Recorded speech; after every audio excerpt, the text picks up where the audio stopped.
Samweli wa kabiri igice cya 19. Dawidi aririra Abusalomu. Umwami abyumvise ashengurwa n'ishavu, ajya mu cyumba cyo hejuru mu munara, agenda aboroga ati: "Ayi mwana wanjye Abusalomu, mwana wanjye, mwana wanjye Abusalomu, iyaba ari njyewe wapfuye mu mwanya wawe. Abusalomu mwana wanjye, mwana wanjye." Maze baza kubwira Yowabu ko umwami aririra Abusalomu, akaba ari mu kababaro ko gupfusha. Bityo ibyishimo byo gutsinda k'uwo munsi bihinduka akababaro ko gupfusha, kuko ingabo zose zari zumvise ko umwami ashavujwe n'urupfu rw'umwana we.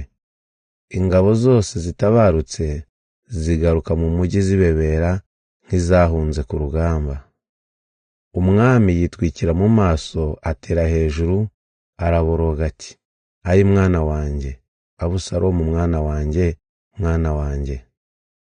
Nuko Yowabu yinjira aho umwami ari, aramubwira ati: "Uyu munsi ingabo zawe zagukijije ubugingo, wowe n'abahungu bawe n'abakobwa bawe n'abagore bawe b'inshoreke zawe, none urazikoze isoni. Ukunda abakwanga, ukanga abagukunda. Uyu munsi werekanye ko ingabo zawe n'abagaba bazo ntacyo bakubwiye. Ubumenye ko iyo Abusalomu aba akiriho, twese twapfuye, ari byo byari kukubera byiza.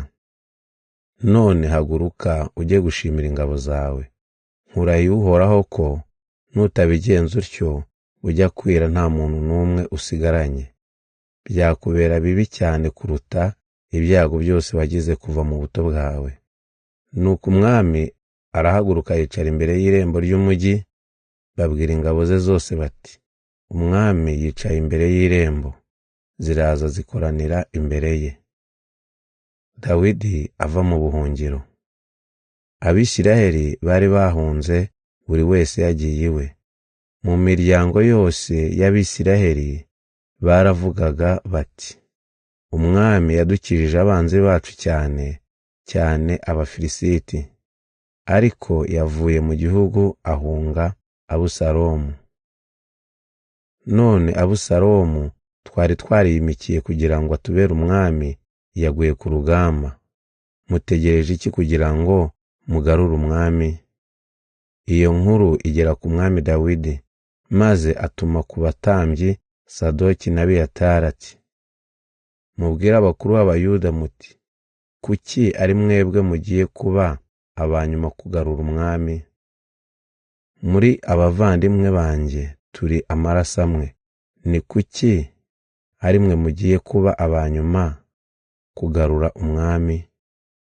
Muzambwirire kandi amasa muti: mbese ntituri amaraso amwe? Imana izampane yihanukiriye nintakugira umugaba w'ingabo mu mwanya wa Yowabu, igihe cyose nzaba ndi ku ngoma." Ayo magambo anyura Abayuda bose, bahuza inama batuma ku mwami bati: "Garuka uzane n'abagaragu bawe bose." Nuko umwami araza, agera kuri Yorodani. Shimeyi asaba Dawidi imbabazi. Abayuda bajya i Gilugali gusanganira umwami no kumwambutsa Yorodani. Shimeyi mwene Gera w'Umubenyamini w'i Bahurimu nawe yajyanye nabo gusanganira umwami, ari kumwe n'Abenjamini 1000. Siba wahoze ari umugaragu wa Sawuli n'abahungu be 15 n'abagaragu be 20 bihutira kujya kuri Yorodani kwakira umwami. Ubwato bwagombaga kwambutsa umwami n'abo umuryango we bwari aho utegereje icyo umwami ategeka.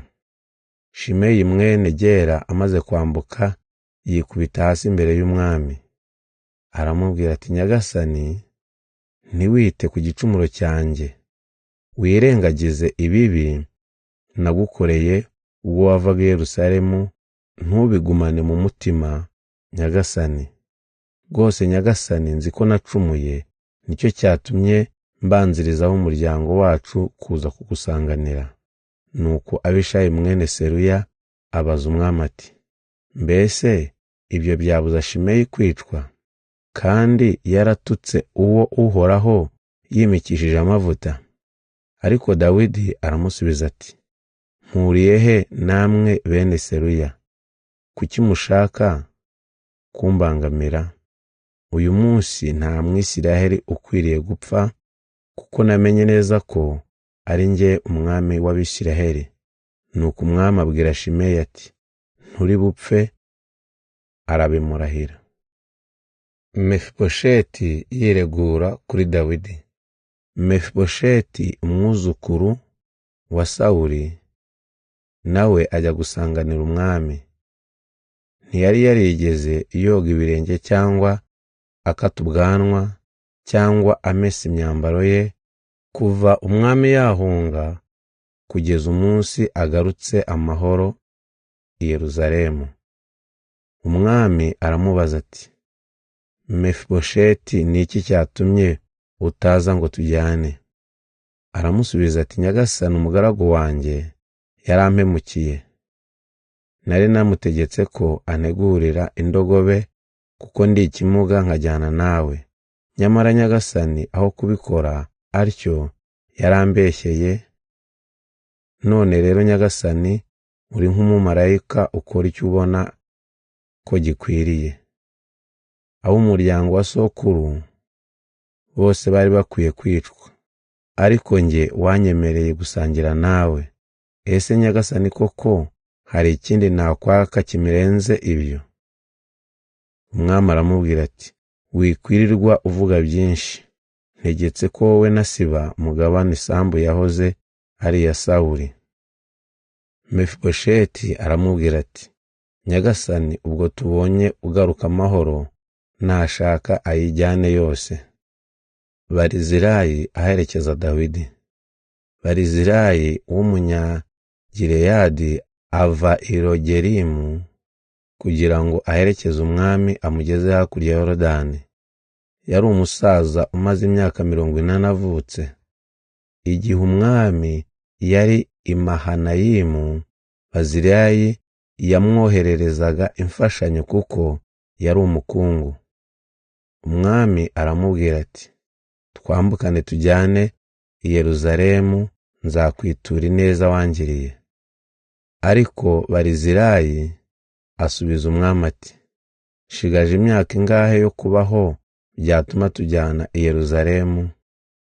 Dore maze imyaka 80 mvutse, ubuse ndacyagira ikinshimisha? Ndacyaryoherwa n'icyo ndya cyangwa icyonywa? Mbese ubu ndacyabasha kumva amajwi y'abahungu n'abakobwa baririmba? Nyagasani, singiye kukuruhiriza ubusa, kandi si ngombwa ko umpa ingororano. Icyakora ndihangana nkwerekeze nkwambutse Yorodani, hanyuma nisubirire mu mujyi wacu, aba ariho nzapfira, nzahambwe hamwe na data na mama. Ahubwo nyagasani, nguwo umuhungu wanjye Kimuhamu, mujyane uzamukorere ibyo uzabona ko ari byiza. Umwami aravuga ati, Kimuhamu turajyana, kandi nzamukorera ibyo ushaka byose. Ibyo uzifuza byose kuri we nzabikora. Abantu bose bamaze kwambuka Yorodani, umwami ahobera Barizirayi, amusabira umugisha, amusezeraho, maze Barizirayi yisubirira iwe. Abayuda n'Abisiraheli batonganira umwami. Umwami yambukana atyo na Kimuhamu, ashagawe n'ingabo z'Abayuda n'icya kabiri cy'iz'Abisiraheli, bagera i Gilugali. Nuko Abisiraheli bose basanga umwami, baramubaza bati, ni kuki abavandimwe bacu b'Abayuda baje rwihishwa kugusanganira kugira ngo bakwambutse Yorodani, wowe n'umuryango wawe n'ingabo zawe zose? Abayuda bose basubiza Abisiraheli bati, nuko dufitanye n'umwami isano ya bugufi. Icyabarakaje ni iki? Hari ibyo umwami twariye, cyangwa hari ibyo yatugororeye.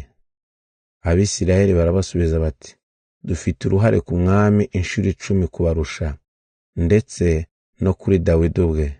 None se niki cyatumye mutwibeta kandi ari twe twabaye aba mbere mu gutanga igitekerezo cyo kugarura umwami? Ariko Abayuda barusha Abisirayeli gushega.